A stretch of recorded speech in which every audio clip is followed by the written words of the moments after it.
ফিলিস্তিনের অবরুদ্ধ গাজা ভূখণ্ডে ইসরায়েলি বর্বর হামলায় একদিনে কমপক্ষে ৪৮ জন ফিলিস্তিনি নিহত হয়েছেন। এতে করে উপত্যকাটিতে নিহতের মোট সংখ্যা প্রায় ৪৪,৬০০ জনে পৌঁছেছে। এছাড়া গত বছরের অক্টোবর থেকে চলা এই হামলায় আহত হয়েছেন আরও ১ লক্ষেরও বেশি ফিলিস্তিনি।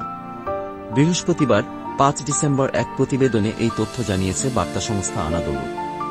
প্রতিবেদনে বলা হয়েছে, গাজা উপত্যকায় ইসরায়েলের চলমান হামলায় গত ২৪ ঘণ্টায় ৪৮ জন নিহত এবং ২০১ জন আহত হয়েছেন।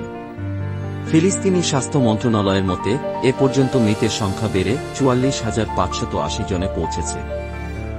মন্ত্রণালয় আরও জানায়, এখনও ধ্বংসস্তূপের নিচে ১০,০০০-এরও বেশি লোক নিখোঁজ রয়েছেন। জাতিসংঘের নিরাপত্তা পরিষদের যুদ্ধবিরতির দাবি সত্ত্বেও ইসরায়েল তার নৃশংস আক্রমণ অব্যাহত রেখেছে।